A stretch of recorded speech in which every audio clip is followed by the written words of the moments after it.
नमस्कार दोस्तों। ट्रंप ने शपथ लेते ही अपने पड़ोसी देश पनामा पर आक्रमण करने की धमकी दे दी है।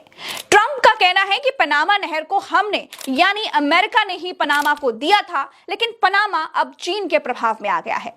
ट्रंप का कहना है कि अमेरिका ने यह नहर बेवकूफी में पनामा को दे दी थी, हम इसे वापस लेने जा रहे हैं। इसके लिए सेना उतारनी पड़ेगी तो वो भी उतारेंगे। पनामा देश ने भी इसका जवाब दिया है दोस्तों कि वो पनामा नहर पर अपना अधिकार नहीं छोड़ेंगे, चाहे जो जितना बड़ा युद्ध कर ले वो लड़ लेंगे, लेकिन पनामा नहर नहीं देंगे। तो दोस्तों, ये पनामा नहर है क्या? पनामा में अमेरिका ने कैसे इसे बनाया? जब बनाया तो आखिर पनामा को दे क्यों दिया? जब पनामा को दिया था तो फिर चीन के पास ये कैसे चली गई? कैसे ये नहर 21,000 किलोमीटर की दूरी को 8,000 किलोमीटर में बदल देती है? और कैसे इस नहर से एक साल में अरबों डॉलर टोल लगाकर वसूले जाते हैं?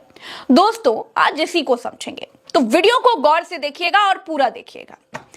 तो भाई, ये ऊपर वाला जो हिस्सा है ये उत्तरी अमेरिका यानी कि नॉर्थ अमेरिका का है, और ये जो नीचे वाला आपको दिखाई दे रहा है ये दक्षिणी अमेरिका यानी कि साउथ अमेरिका है। इन दोनों के बीच में जो ये पतली सी पट्टी है, इसी पतली सी पट्टी पर है पनामा देश। पनामा उत्तर अमेरिका और दक्षिण अमेरिका की धरती को एक दूसरे से जोड़ता है, और पनामा ही दो महासागरों को यानी कि अटलांटिक महासागर और प्रशांत महासागर को एक नहर के जरिए जोड़ता है, जिसे पनामा नहर कहते हैं। ये नहर करीब 26 मीटर गहरी है, 82 किलोमीटर लंबी है। इस नहर से हर रोज 14,000 जहाज गुजरते हैं। इस नहर से 270 अरब डॉलर का व्यापार होता है और 1 अरब डॉलर का टोल टैक्स पनामा को मिलता है। एक जहाज को पनामा नहर से जाने देने के लिए 80,000 डॉलर का टोल टैक्स लिया जाता है। 14,000 जहाजों को 80,000 से गुणा कर लीजिए तो देखिए कितना आएगा। ये इस नहर की एक दिन की कमाई है दोस्तों।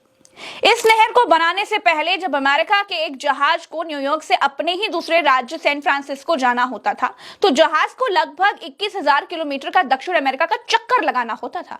एक तरफ से घूमकर जहाज दूसरी तरफ पहुंचता था। जहाज महीनों रास्तों में ही रहता था।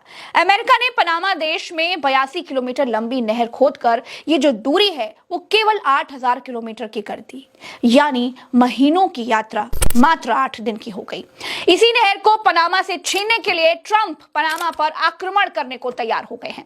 अमेरिका का कहना है कि चीन ने इस नहर पर कब्जा कर रखा है। तो हुआ यह है दोस्तों, 2017 में पनामा ने ताइवान से राजनयिक संबंध खत्म कर ली और चीन के साथ दोस्ती कर ली, क्योंकि जो देश ताइवान से राजनयिक संबंध रखते हैं चीन उनसे संबंध नहीं रखता, क्योंकि जमीनखोर चीन तिब्बत की तरह ताइवान को अपना हिस्सा बताता है। दोस्तों, चीन ने पनामा नहर को और ज्यादा विकसित करने के लिए पैसे लगाए हैं, क्योंकि इस नहर से आज की तारीख में चीन सबसे ज्यादा जहाज गुजार रहा है। पनामा नहर के 2 पोर्ट्स का संचालन हांगकांग की एक कंपनी करती है। ट्रंप का कहना है कि पनामा नहर चीन के लिए नहीं है, वो गलत हाथों में चली गई है। पनामा नहर से गुजरने वाले अमेरिका के जहाजों से ज्यादा किराया वसूला जा रहा है, जो काबिले बर्दाश्त नहीं है। जिसने नहर खोदी उसी को ज्यादा किराया देना पड़े, ये अमेरिका अब बर्दाश्त नहीं करेगा। तो ये नहर अमेरिका ने खोदी कैसे, वो आप जानना चाहते हैं ना? मैं बताती हूँ। ये जो पनामा देश है दोस्तों, इसका पूरा नाम है पनामा गणराज्य यानी कि द रिपब्लिक ऑफ पनामा। हुआ ये कि पनामा पहले स्पेन का गुलाम हुआ करता था। फ्रांस ने 1881 में पनामा नहर खोदने का काम शुरू किया था, लेकिन आर्थिक नुकसान, बीमारी और दुर्घटनाओं में लोगों के मरने की वजह से इसे बीच में ही अधूरा छोड़ करके भाग गया था। 1821 में पनामा को कोलंबिया ने अपना गुलाम बना लिया। फिर अमेरिका को व्यापार में दिक्कत हो रही थी, उसके जहाजों को दक्षिण अमेरिका का चक्कर लगाकर नीचे से घूमकर जाना पड़ता था, जिसकी दूरी लगभग 21,000 किलोमीटर पड़ती थी, जिससे बहुत ज्यादा तेल भी बर्बाद हो रहा था, बहुत सारा पैसा लगता था। फिर जैसे कि अमेरिका हमेशा करता है, पूरी दुनिया जानती है, भड़काता है, लड़ाता है और अपना काम बनाता है। अमेरिका ने पनामा को ताकत दी। पनामा कोलंबिया से लड़ बैठा, विद्रोह हुआ और 1903 में पनामा एक अलग स्वतंत्र देश बन गया। अमेरिका ने पनामा से इस एहसान के बदले नहर खोदने की परमिशन ले ली। 1904 से 1914 तक यानी कि 10 साल में पनामा की मदद से 40,000 मजदूरों की मदद से अमेरिका ने काम चलाओ पनामा नहर खोद डाली और 21,000 किलोमीटर की यात्रा को 8,000 किलोमीटर का बना दिया। अब इस बीच अमेरिका और पनामा के बीच एक समझौता हुआ कि देश तुम्हारा नहर हमारी, जिसे हे बनो वरीला ये संधि कहा गया। मतलब जमीन पनामा की रहेगी, लेकिन अमेरिका ने पैसा लगाया है, लेबर लगाया है, मेहनत लगाई है, तो नहर अमेरिका की रहेगी। पनामा उस समय मान गया। उस समय जहाजों का इतना ज्यादा ट्रैफिक नहीं होता था जितना आज हो गया है।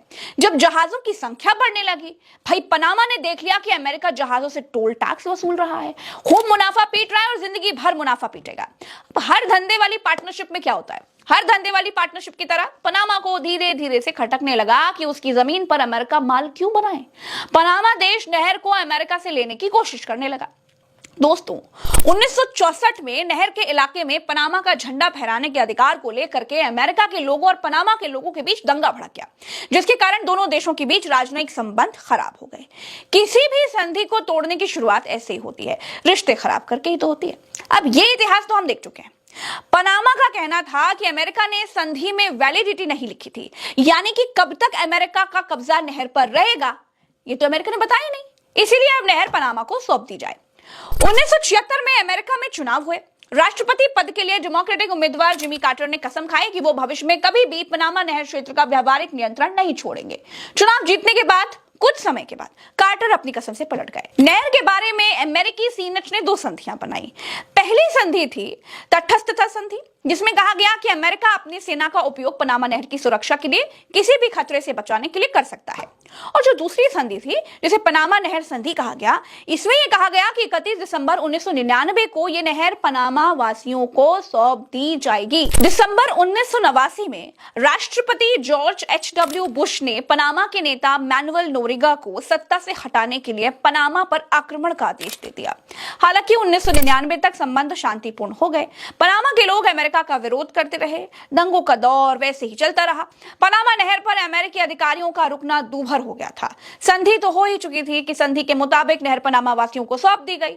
तो ये पनामा नहर की कहानी थी दोस्तों, जिसे अब ट्रंप वापस लेने की बात कर रहे हैं। उधर पनामा नहर लेने की बात जैसे ही पनामा के राष्ट्रपति जोस राउल मलीनो ने सुनी, तो डंके की चोट पर ट्रंप को चेतावनी देते हुए कह दिया कि पनामा नहर हमारी है और हमारी रहेगी। उन्होंने कहा कि मैं जानता हूं कि पूरी दुनिया ट्रंप के आने से खौफ खा रही है। इस समय यह बयान हमारे लिए घातक हो सकता है, लेकिन हम पनामा नहर नहीं छोड़ेंगे। दोस्तों, इस वीडियो में इतना ही। वीडियो कैसा लगा कमेंट में बताइएगा और चैनल को सब्सक्राइब जरूर कीजिएगा। प्रज्ञा के पन्ना पर दुनिया भर के टॉपिक्स पर मैं वीडियोस बनाती हूं और कोशिश करती हूं कि कम शब्दों में सरल भाषा में आपको मैं सही जानकारी पहुंचा पाऊं। अभी के लिए इतना ही, हमें दीजिए इजाजत। राम राम दुआ सलाम।